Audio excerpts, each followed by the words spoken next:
ভারত পাকিস্তান সংঘাতের খবর জানাবো। উত্তাপ কমছে না ভারত পাকিস্তান সীমান্তে। নতুন করে জম্মু, কাশ্মীর, পাঞ্জাব ও রাজস্থানের বিভিন্ন এলাকায় পাকিস্তানের বিরুদ্ধে ক্ষেপণাস্ত্র ও ড্রোন হামলার অভিযোগ এনেছে ভারত। তবে একে ভিত্তিহীন দাবি করেছে পাকিস্তানের সামরিক বাহিনী। চলমান পরিস্থিতিতে দুপক্ষকে শান্ত থাকার আহ্বান জানিয়েছে জাতিসংঘ সহ বিশ্ব নেতারা। ভারত পাকিস্তান এবারের উত্তেজনা শুরু গেল 22 এপ্রিল, শেষমেশ যা গড়িয়েছে সামরিক সংঘাতে। একে অপরের বিরুদ্ধে চলছে ড্রোন ও ক্ষেপণাস্ত্র হামলার অভিযোগ। নতুন করে জম্মু কাশ্মীর, পাঞ্জাব ও রাজস্থানের বিভিন্ন এলাকায় পাকিস্তানের বিরুদ্ধে হামলার অভিযোগ এনেছে ভারত।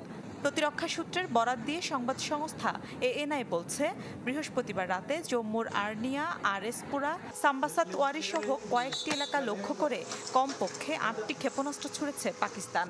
তবে আকাশ প্রতিরক্ষা ব্যবস্থার মাধ্যমে সেসব ধ্বংসের দাবি ভারতীয় সশস্ত্র বাহিনী। বিস্ফোরণের পরপরই এলাকাগুলোকে ব্ল্যাকআউট করে সাইরেন বাজিয়ে বাসিন্দাদের সতর্ক করা হয়। প্রথমবারের মতো এত ভয়াবহ গোলাগুলির সাক্ষী হলাম আমরা। এমন অবস্থা যে কোথাও পালানোরও সুযোগ নেই। বড় ধরনের সংকটে আছি আমরা।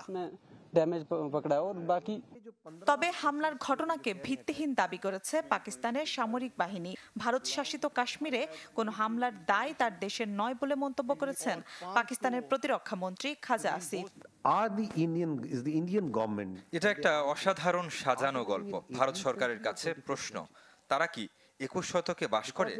এ সময় প্রতিটি সামরিক পদক্ষেপে ডিজিটাল চিহ্ন থেকে যায়।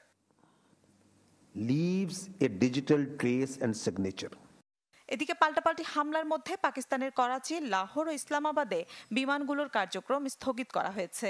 10 মে পর্যন্ত কার্যক্রম বন্ধ রাখা হয়েছে ভারতের 27টি বিমানবন্দরে। পাঞ্জাব, রাজস্থান, হরিয়ানাতে নতুন করে জারি হয়েছে হাই অ্যালার্ট। বন্ধ সেখানকার শিক্ষা প্রতিষ্ঠানও। চলমান পরিস্থিতিতে দুপক্ষকে শান্ত থাকার আহ্বান জানিয়েছেন জাতিসংঘ মহাসচিব।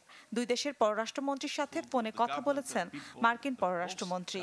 এ সময় তিনি ভারত পাকিস্তানকে অবিলম্বে সংলাপে বসার আহ্বান জানান। সংঘাত বন্ধের আহ্বান জানিয়েছে ইরান সহ আরব দেশগুলোর নেতারা।